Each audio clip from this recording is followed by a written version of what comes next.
2014년 11월에 미국에서 출간된 책 하나를 소개해드립니다. 피터 피스크라고 하는 세계적인 경영 전략가가 있는데 이분이 이 게임 체인저라고 명명한 책을 저술했습니다. 이 게임 체인저라는 것은 2년 뒤에 한국에서 똑같은 이름으로 번역이 돼서 많은 사람들이 읽고 있는 책인데요. 이 책에서 세계 100대 그룹을 모아서 연구를 했습니다. 왜 그들은 이렇게 선진 기업이 되었을까? 그러면서 이 책에서 이분이 하려고 하는 거는 그들은 모두 게임 체인저가 되었기 때문이다. 이것이 이제 골자입니다. 그럼 게임 체인저라는 건 무엇이냐? 게임을 바꾼다는 말이잖아요. 게임을 바꾸는 사람인데 하고자 하는 말은 이겁니다. 세상에 기존에 있는 것들 있잖아요. 그 있는 것들에 들어가서 최고가 되려고 하는 것은 게임 체인저가 아니에요. 그냥 그 게임을 잘하는 사람이지. 게임 체인저는 원래 기존에 있는 것을 다 타파해버리고 새로운 것을 가져가는 거예요. 그래서 그 게임을 자기가 만들었죠.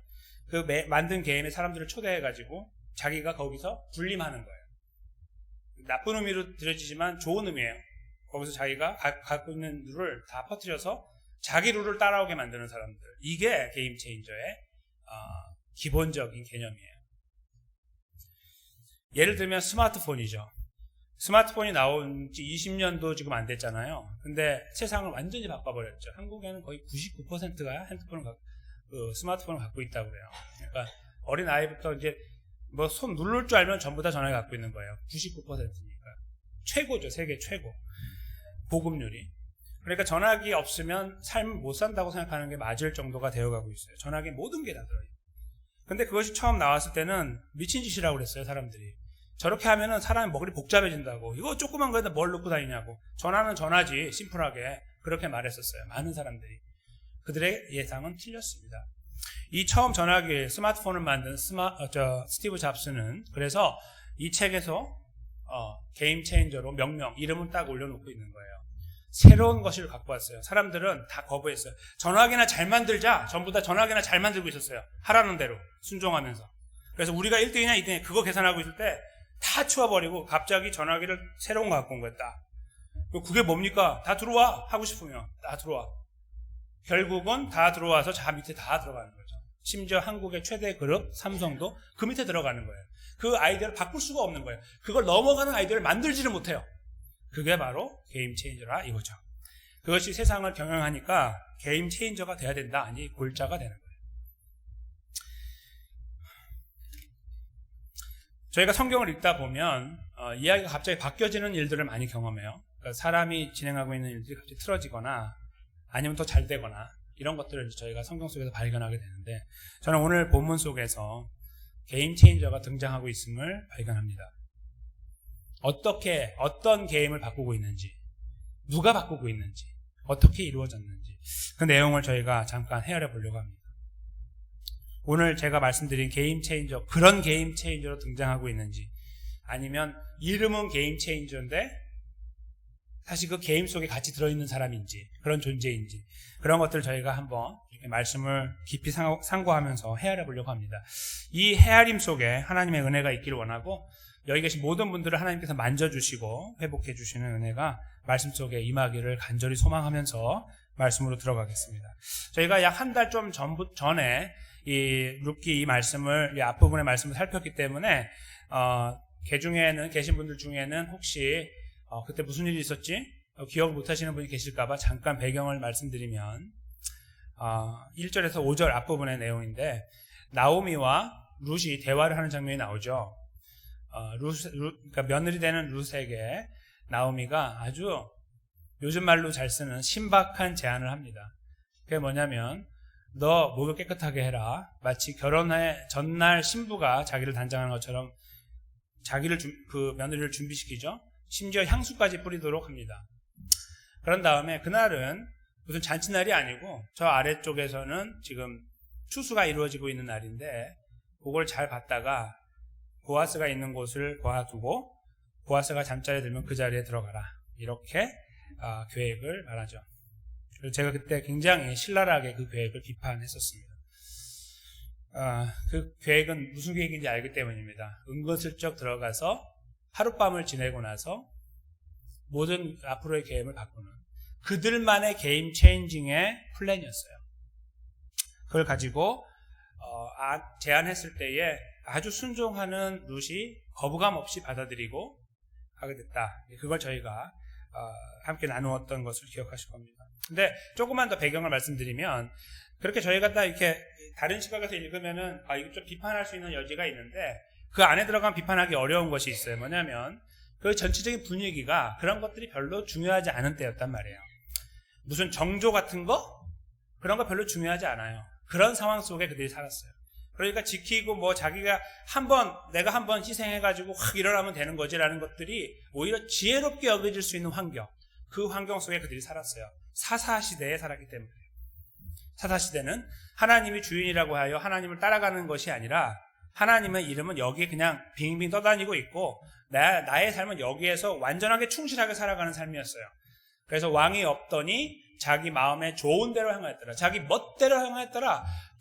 보기에 좋은 걸 다 행했다. 그런 말로 사사기가 요약이 된다. 제가 말씀드렸죠. 네, 그 상황 속에서 보세요. 별 문제 아니에요. 내려가는 게 어때서? 그럴 수도 있는 거지. 이 사람이 여기서 신분 세탁해가지고 일어나면 되는 거 아니야?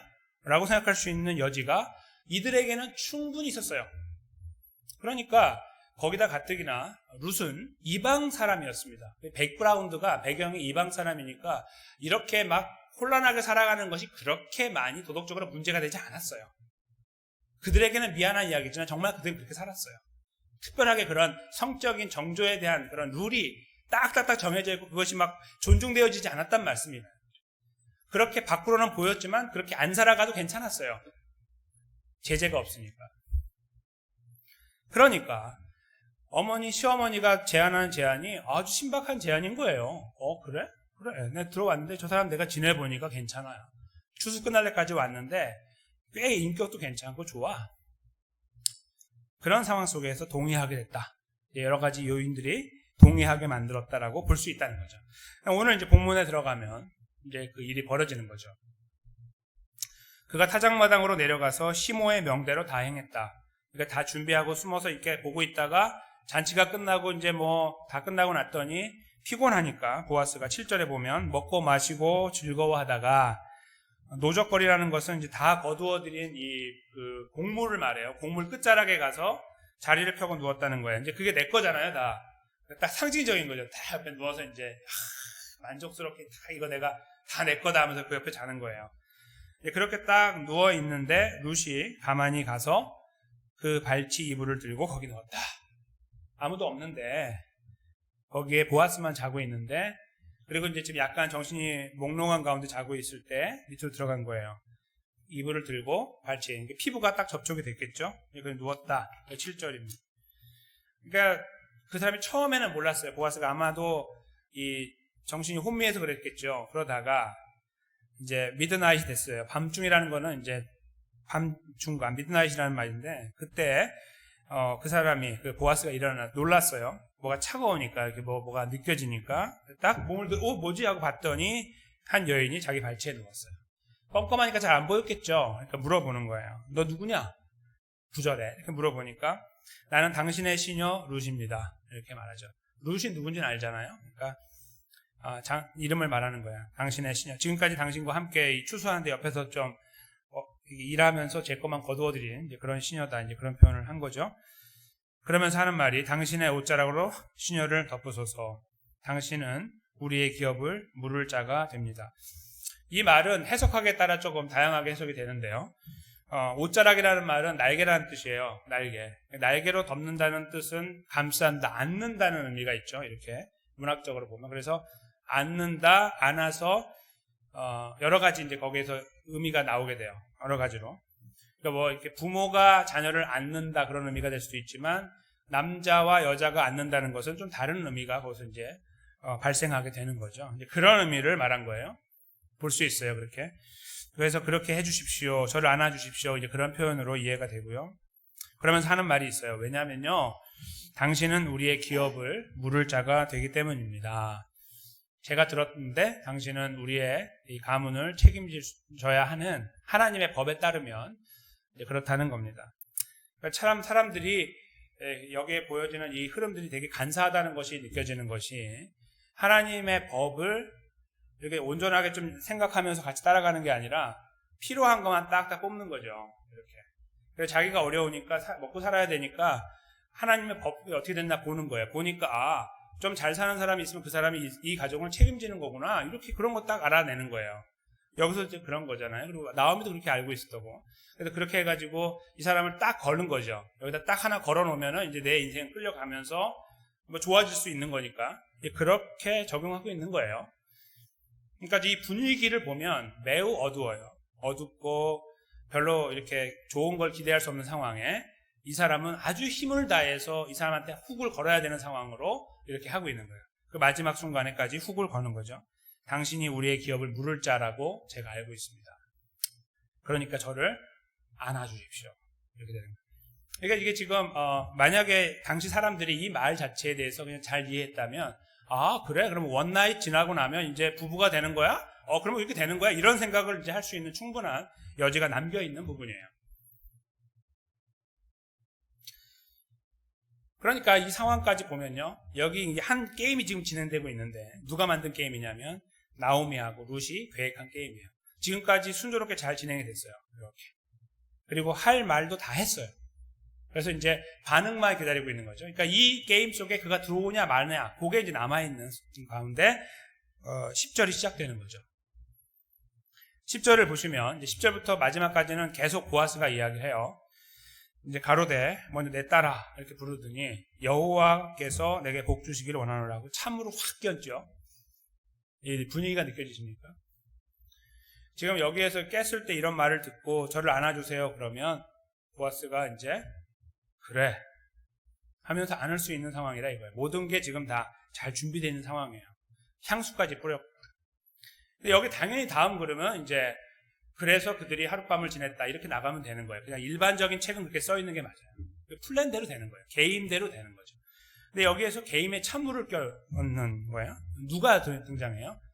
진짜 물을 껴얹는 게 아니라 누구 때문에? 여호와가 들어오잖아요. 입에 여호와를 갑자기 참 이렇게 되는 거죠. 여호와께서 내게 복 주시기 바랍니다. 완전히 분위기를 확 바꿔버리는 거예요. 그러더니 네가 빈부를 물론하고 연소 한 자를 좇지 않고, 그러니까 젊은 남자란 뜻이에요. 정확하게 젊은 남자들 따라가지 않고, 이제 왜냐하면 본인의 일반적인 생각으로 보면은 이제 재가를 해야 되니까 그러기 위한 생각들을 하고 이렇게 갈 수 있는 그런 사람일 텐데 하지 않았다는 거예요. 너의 베푼 인애가 처음보다 나중이 더하도다. 점점 시간이 지나면 지날수록 너가 좋은 사람이라는 것이 자꾸 드러나고 있다. 먼저 이렇게 그 나오미의 룻에게 칭찬을 딱 퍼부으니까 이제 말리는 거죠. 룻이 여기 이제 말리는 거예요. 그러니까 룻이 갖고 있던 게임이 여기 있는데 게임 체인저가 여기서 야 들어와 이쪽으로 했더니 계속 들어가 버린 거예요. 이렇게 자기 걸로 들어와야 되는데 룻이 안 들어오고 이렇게 자기를 들어오라고 했더니 보아스 쪽으로 확 들어가 버린 거예요.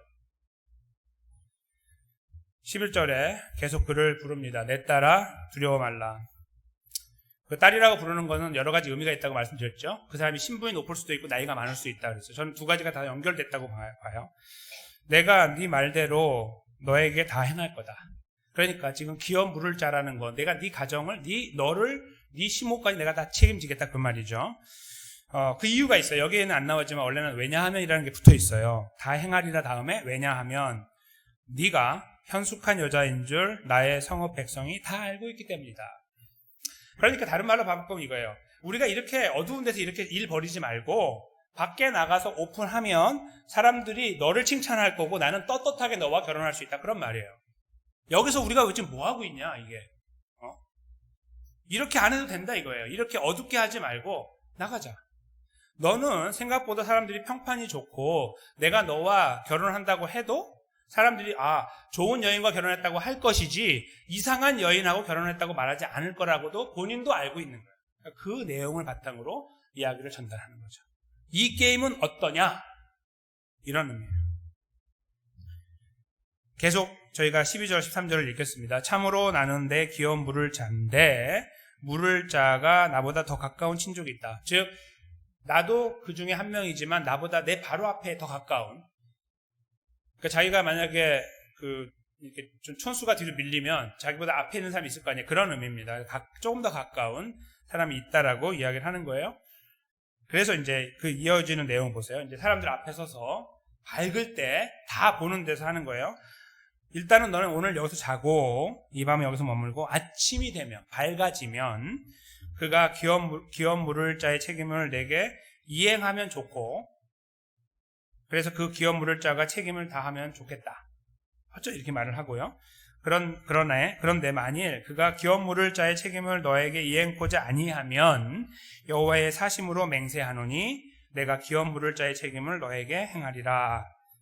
이렇게 아주 따뜻한 새로운 생각해보지 못한 어두운 데서 계속 있다가 밝은 데로 이렇게 끌고 나오는 느낌, 그 느낌으로 이 밝은 이야기를 나눠준 거예요. 이렇게 하면 어떻겠냐? 대신 넌 저기에서 저녁까지, 이 아침까지 누워라. 저는 이 눕는다는 의미가 앞에서 룻이 갖고 있던 계획이 이루어졌다라고 이해하지 않아요. 지금 이 분위기는 이 게임 체인저가 등장하는데 그 게임 체인저가 되는 이 보아스는 여기 본문에 처음 등장하는 게임 체인저로 그의 그 게임 안으로 들어갔기 때문에 더 이상 그가 갖고 있는 게임의 룰을 여기 적용하지 않는 거예요. 같이 자는 게 아니에요. 우리 그렇게 하지 말자. 내일 하자, 내일. 알겠어. 해줄게. 내일 하면 되잖아. 다 볼 때 같이 앞에서 어때? 떳떳하게. 괜찮지? 괜찮네요. 이렇게 게임이 바뀌어버리는 상황. 그렇게 바뀌었다고 저는 믿어요. 그게 이제 오늘 본문의 모든 내용이 됩니다. 이 내용을 이렇게 저희가 들여다보면 인생의 한 단편을 보게 됩니다. 지금 룻이라는 사람 자체도요. 여기에서 보아스하고 이 딜을 하는 것이 맨날 이런 딜을 하는 건 아니에요. 그렇죠? 지금 어느 정도 삶을 살아오다가 지금 어떤 이 힘든 시간들을 지나가고 지금 뭔가 좀 풍요롭고 가능성들이 막 보이기 시작할 때, 그렇죠? 지금 막 매일매일 40파운드 가까이 그 곡식을 갖고 왔으니 집에 얼마나 쌓여 있겠어요? 우리 집도 살 수 있다, 뭐 이런 것들 지금 막 계산하고 있는 그런 와중 속에 세워진 이 엄청난 계획, 도발적인 계획이죠. 이 계획 속에 그가 있을 때에 보아스가 새로운 게임을 제안했을 때 거기에 들어가게 되는 상황으로 연출되기 때문이에요. 그러니까 매일매일이 아니라 어떤 특별한 상황에 발생한 일이라는 거예요. 그런 의미에서 이 하나의 사건이 저희들에게 있어서는 큰 의미를 줄 수 있다 이렇게 생각이 드는 거예요. 무슨 말씀이냐면 저희들도 매일매일 어떤 이런 시간들을 살지 않거든요. 잘 보면 어떤 중요한 순간들을 이렇게 지나가면서 가지 그 매 순간 막 1초 1초 지나갈 때마다 그렇게 우리가 중요하게 여기는 시간들을 살지 않아요. 어떤 시간이 지나서 어떤 포인트가 됐을 때 너무 중요하다고 여기는 어떤 시간들을 지나가고 또 지나가고 이렇게 지나가는 것 뿐이죠. 그러니까 오늘 본문도 이제 그런 내용들을 저에게 보여주고 있으므로 매우 보편적으로 모든 사람들이 충분히 경험할 수 있는 상황을 저에게 상정해주고 있다고 볼 수 있어요. 다른 말로 바꾸면 이런 겁니다. 이 룻이 여기에 시간을 지나고 났더니 왕비가 됐더라. 막 갑자기. 이런 이야기면 좀 이야기가 다르다는 거예요. 그런데 지금 여기서는 저희가 매일 경험할 수 있는 어떤 환경 속에서 하나의 사건이 벌어졌다 이거예요. 그러니까 저희도 이렇게 살아가면서 이런 시간들을 충분히 지나갈 수 있다는 거예요. 우리가 만든 게임과 이쪽에 있는 게임을 이렇게 저희가 만날 수 있다는 거예요. 내가 갖고 있는 계획과 다른 계획이 만나는 어떤 이런 시간들. 그걸 저희가 충분히 만날 수 있고 이거는 사람과의 관계에서 충분히 발생할 수 있는데 어떤 경우에 그러냐면 가정 안에서도 부부나 아니면 부모와 자녀 간의 생각이 다를 때 발생하죠. 그렇죠? 저희가 A라는 게임을 말하면은 아이고 무슨 누가 요즘에 A처럼 합니까? B를 딱 꺼냈을 때 그래 그거 좋다고 따라가게 되면 게임이 바뀌는 거예요. 그런 것들을 저희가 일상에서 경험하잖아요. 그렇죠? 가정 안에서 가정 밖에서 경험하면서 삽니다. 심지어는 교회 안에서도 경험하죠. 그런 일들을 저희가 경험하기 때문에 오늘 본문의 이야기가 아주 특별한 케이스라고 보기보다는 우리가 살아가는 일상에서 충분히 발생할 수 있는 상황이다. 이렇게 보고서 오늘 본문을 조금 더 깊이 이해할 필요가 있다고 보는 겁니다. 우리가 동떨어지지 않은 상황이다. 이렇게 저희가 볼 수 있는 것이 아닌가 생각을 해요. 근데 저는 여기서 한 가지 지나왔던 이야기 중에 한 가지를 좀 끄집어내서 생각을 나누고 싶은데요.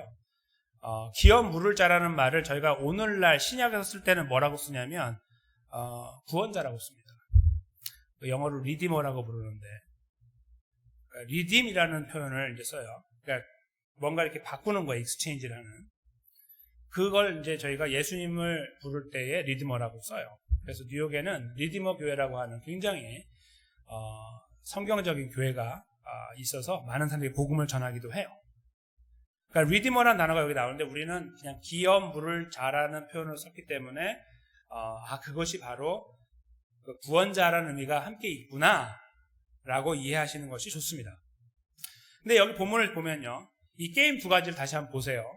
그러면 룻이 갖고 있던 나오미와 동의하고 왔던 그 게임은 뭐냐면요, 어두운 것도 맞는데요, 인간적인 거예요.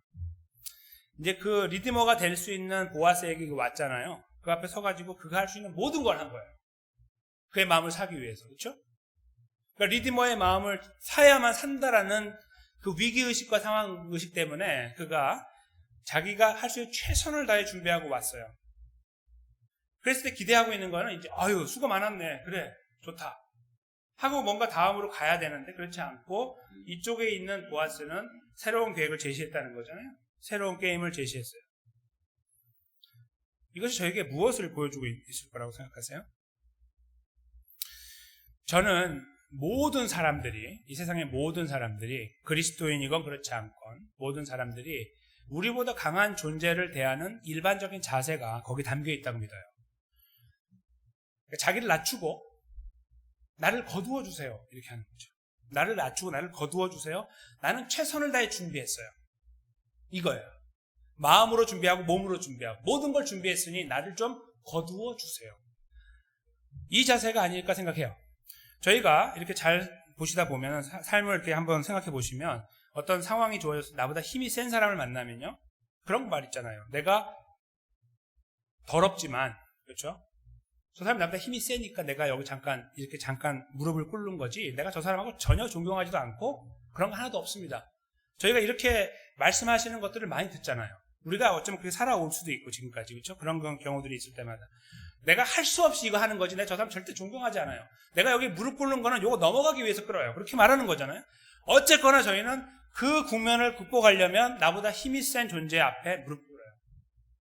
나를 받아주십시오, 이렇게 하죠.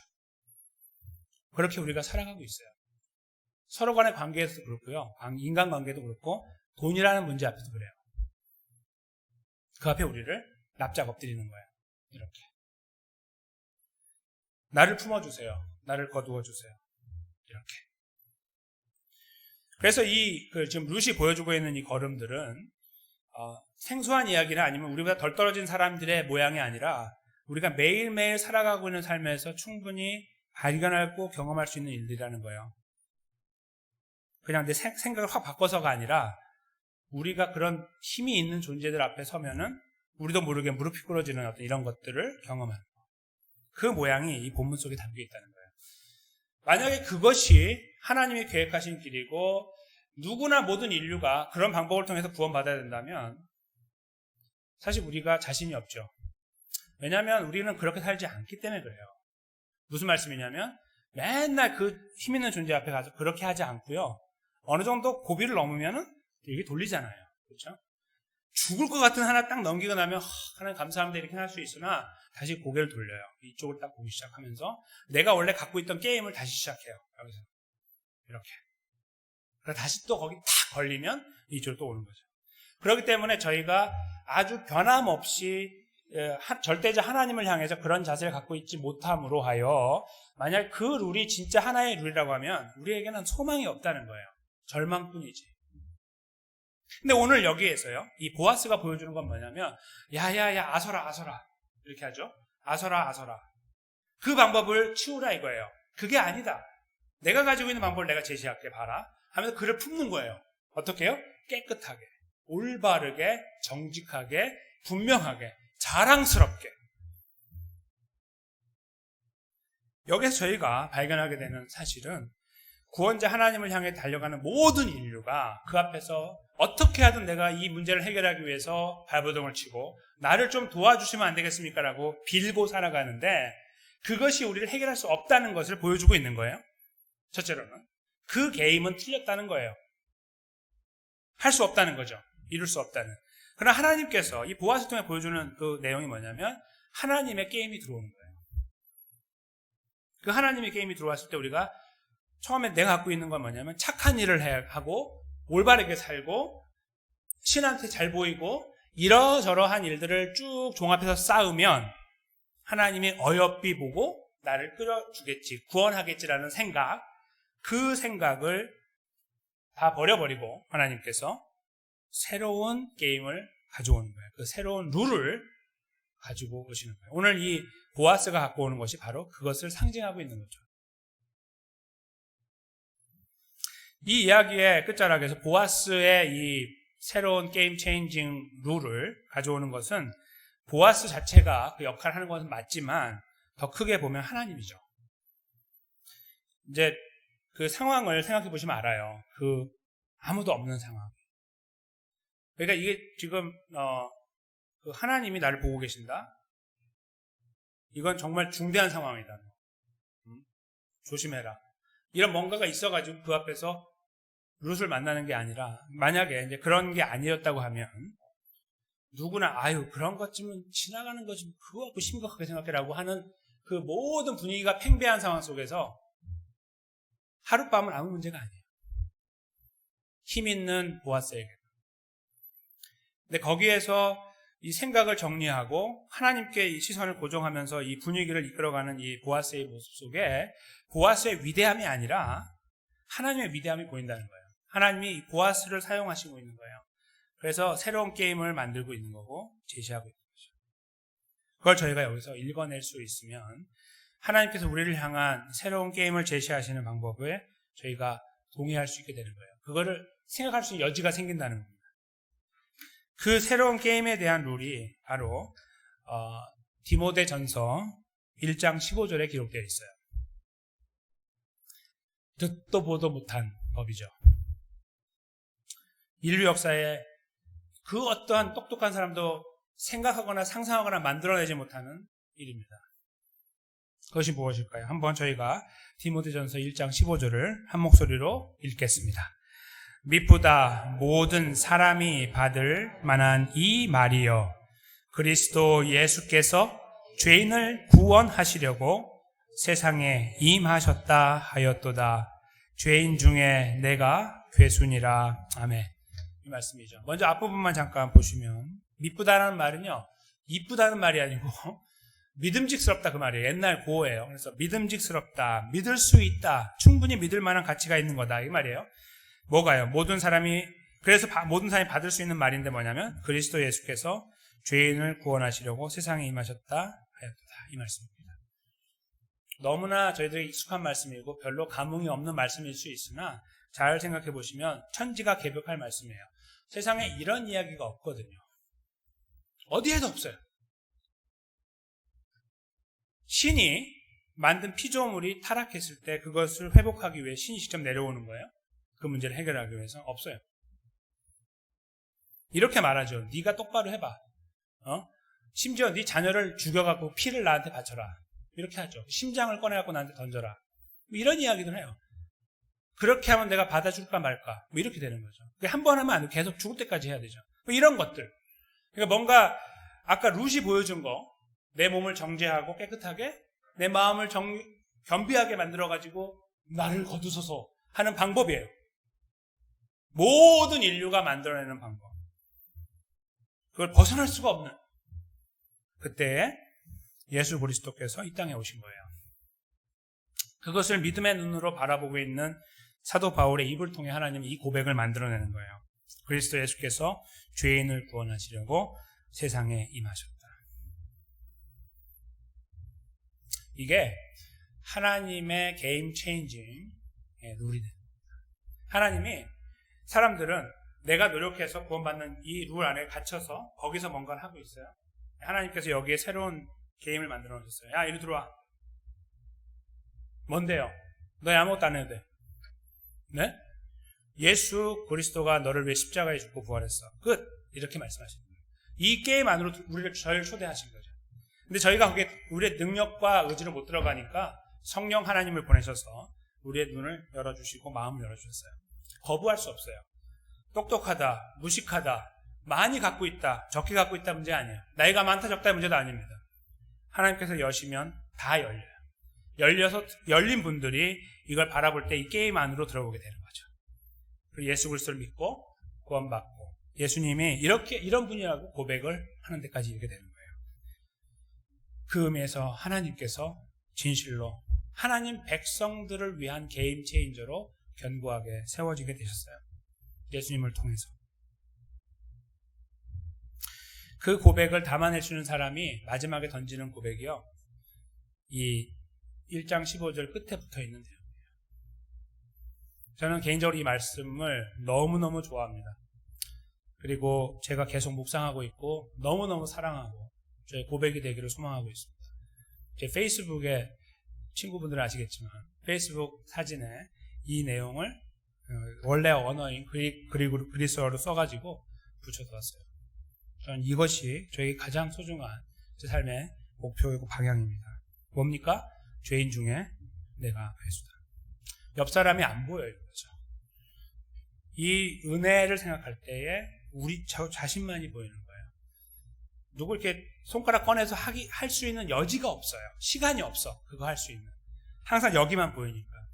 하나님은 사도 바울에게 이런 은혜를 주신 거예요. 그래서 그가 이런 고백을 하는 거예요. 그가 그만큼 잘난 사람이기 때문에 이런 고백을 해서 멋지게 문구 하나 날리고 세상을 떠난 게 아니에요. 하나님께서 이 은혜를 주시니까 눈이 열리니 이렇게 고백하지 않고 견딜 수가 없는 거예요. 아무것도 솔직한 고백이 없는 거예요. 이거 말고는.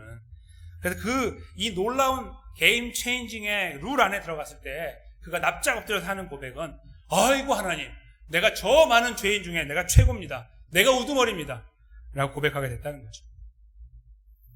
진정한 게임 체인저 되시는 하나님의 역사하심을 경험한 사람들은 그 하나님 앞에서 이런 고백들을 겸손하게 드리게 됩니다. 그럼 어쩌면 오늘 룻이라는 사람이 이 이후에 보아스가 제시한 이 게임의 룰을 따라서 따라가게 됐던 것을 생각할 때 알 수 있습니다. 그는 이 계획에 따라서 잘 진행되어 다음 걸음을 순종하며 걷게 됩니다. 자기의 아이디어, 난 그런 계획이 아니었습니다. 사실은 우리 어머니하고 나눈 것은요, 이러이러한 겁니다. 이걸로 하면 안 됩니까? 오늘 밤에 이렇게 하지 않고요. 그가 바뀌었어요. 그가 그 게임 안에 들어가서 동의하고 순종하고 따라가는 모양으로 바뀌어요. 자기가 갖고 있던 것이 내려지는 거죠. 사도 바울이 자기가 갖고 있던 수많은 기득권들이 내려지고 자기가 그러면 의인 중에 한 명으로 이게 여겨지는 것이 아니라 죄인 중에 괴수로 취급이 되는 거예요. 그러니까 나는 원래는 구원받는 사람이 100명이라고 하면 나는 저 100번째 사람이다 이거예요. 턱걸이 해가지고 구원받는 사람이 바로 나라 이거예요. 그렇게 고백하게 되는 데까지 있는 거죠. 저희들의 인생의 게임 체인저 되신 예수 그리스도를 저희가 오래전에 만났어요. 그렇죠? 그리고 하나님의 강권하심 때문에 우리 마음이 열리고 예수님을 나의 주 나의 하나님을 고백하게 됐습니다. 저희는 지금 그런 의미에서 하나님의 게임 속에 들어와 있어요. 이 게임 체인저가 만든 새로운 게임 속에 우리가 들어와 있다는 거예요. 거기서 우리가 살아가는데요. 여전히 저희들은 옛날 게임을 만지작거려요. 그렇게 살아가요. 아까 제가 잠깐 말씀드린 것처럼 하나가 넘으면 하나님이 안 보여요.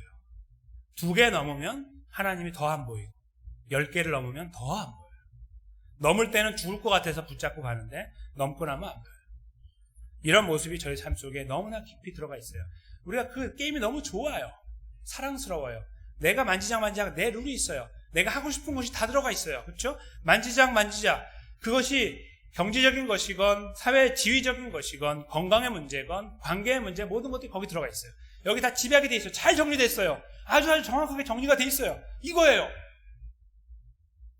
넣었다가 뺐다가 우리가 그렇게 살아가요. 그렇기 때문에 저희가 이 말씀을 이렇게 듣고서 고백을 하지만 이것이 저희들에게 큰 짐이 돼요. 그리고 저희는 너무 죄송하죠. 주님 앞에 설 때마다 우리의 이 게임, 인생이라는 게임의 마지막을 바꿔주신 분이 지금 우리와 함께하고 계시고 우리의 모든 것이 되시는데, 그래서 우리를 끝까지 책임지고 인도해 나가시는데 저희는 너무나 한눈 팔기가 좋고 사랑스럽고 거기에 더 집중하고 싶은 마음이 순간순간 일어나요. 어려운 일을 만나고 너무 급하다고 여기고 내가 호흡이 곤란하다고 여겨지면 힘든 거예요. 그러니까 이런 방법이 낫겠지라고 판단하고 가요. 그것이 어둡고 잘못되고 지름길처럼 보이지만 잘못된 걸음인데도 불구하고 서슴없이 그 길로 가고 싶을 때가 많고 일단 막 질러버리는 거예요. 막. 하나님을 의지하고 하나하나 신중하게 하지 않고 막 질러버리는데도 아무런 죄책감 없이 살아가는 모양이 우리 안에 충분히 존재할 수 있어요. 지금 룻이 그 상황 속에 있는 것처럼 이게 뭐가 잘못인데 이런 모습처럼 말이야. 그래서 저희는 거기에서 저희 어깨가 무거워지는 걸 느끼지만요. 오늘 본문이 다시 드러내고 있는 보아스를 보시면 위로가 돼요. 그건 뭐냐면 제 말씀은 괜찮아요. 가세요. 다 그런 거니까. 말씀이 아니라 보아스를 통해 하나님 드러내는 모양이 뭡니까? 자비로운 불쌍히 여기는 거예요. 우리의 가슴을 때리는 게 아니라 하나님의 가슴을 치시며 인내하시는 거예요. 우리를 기다리시는 거예요. 절대 놓지 않고 우리들의 시선을 하나님께 둘 수 있도록 우리를 바꿔나가시려고 하는 하나님의 신실하심이 계신다는 거예요. 그것이 오늘 보아스의 찬찬히 하나님께로 고정하는, 시선을 고정하는 이 과정 속에서 드러나고 있어요. 이것이 하나님의 손길이고 하나님의 방법이에요. 게임 체인저가 되신 하나님께서 우리를 바꿔주신 그 자리에서 여전히 그 자리에 있을 수 있도록 매일매일 만나는 그런 상황 속에서 다 이해하고 알고 계시나 잘못된 것을 용납하지 않으시는 하나님께서 우리를 불쌍히 여기심으로 붙잡고 계신다는 사실. 그것이 오늘 본문 속에서 우리에게 확연하게 보여지고 있다는 것입니다. 우리를 둘러싸고 있는 문제들이 있고 우리는 그것 때문에 많이 아파하고 좌절할 때가 있습니다. 그리고 거기에서 우리는 아무런 거리낌 없이 우리의 옛날에 매니지했던 게임들을 다시 만지고 싶을 때가 하루에도 몇 번씩 일어나는지 모르나 그럴 때마다 우리가 주님을 바라봤으면 좋겠습니다. 그것을 잘 하기 때문에 그것을 잘 매니지하니까 나는 하나님이 딱 보여주면 그냥 바로바로 돌아가는 착한 사람이에요 라는 의미에서가 아니라 우리가 거기서 자꾸 넘어지고 부족하고 부대끼고 막 이렇게 하지만 그럼에도 불구하고 우리를 불쌍히 여기신 하나님의 사랑, 우리의 죄보다 더 크신 하나님이죠. 우리의 죄보다 더 크신 하나님께서 우리를 붙잡아주고 계신다는 사실 앞에 저희가 설 수 있으면 저는 그것이 저희들이 다시 누리고 회복하게 되는 유일한 소망이 되지 않을까 생각하는 겁니다. 우리가 바꿔서가 아니고 잘 다듬어져서가 아니라 여전히 다듬어지지 않는 모습으로 그 길을 가면서 우리가 마음대로 질러버리고 망가진 거 하나님께 책임 전가하며 살아가고 있어도 불쌍히 여기시는 불쌍히 여기심이 우리를 오늘 여기까지 인도하신 것이 분명하고 더 나아가서 오늘 내일을 살아가는 걸음 속에도 여전히 그 모습으로 우리를 지켜주실 것이기 때문입니다. 여기에서 우리는 이런 질문이 나옵니다. 하나님, 제가 무엇인데 이렇게 하십니까? 여러분 이런 질문 없으십니까? 하나님, 제가 무엇인데 이렇게 하십니까? 사도 바울의 마지막의 고백이 우리 입가에 다시 맴돌기를 원합니다. 하나님, 저는 정말 죄인 중 죄송합니다. 어떻게 저에게 이러실 수 있습니까? 라는 고백 말이죠. 이런 고백을 저희가 주님 앞에 진실하게 드릴 수 있을 때 세상에 감당할 수 없는 위로와 격려와 평안들을 먼저 저희에게 주실 것입니다. 더 나아가서 룻이 앞으로 걸어가는 걸음 속에 증명되어질 것처럼 우리들의 삶의 여정을 하나님께서 붙잡아 주실 것이고 하나님의 방법을 따라 게임을 바꿔나가시고 그것이 영혼의 문제뿐만 아니라 우리의 육신의 문제 속에 개입하시면서 하나하나 한 걸음 한 걸음 우리의 걸음에 신실하신 모습으로 함께 하시면서 인도해 나가실 거라고 믿습니다. 문제를 해결하시고 관계를 회복하시고 길들을 열어나가시는 그 역사하심으로 말입니다. 우리가 이 하나님을 다시 한번 깊이 눈여겨 바라봅시다. 우리들의 의를 다 버려버리고 그 앞에서 나는 죄인 중 죄수입니다를 고백하며 그러나 의로우신 하나님이 나를 사랑하시는 사랑 앞에 넙적 엎드려서 은혜를 구하는 간구하는 주님의 이름만을 부르는 그런 자리에 저희가 다시 한번 힘있게 세워지게 되시기를 주님의 이름으로 간절히 축원합니다.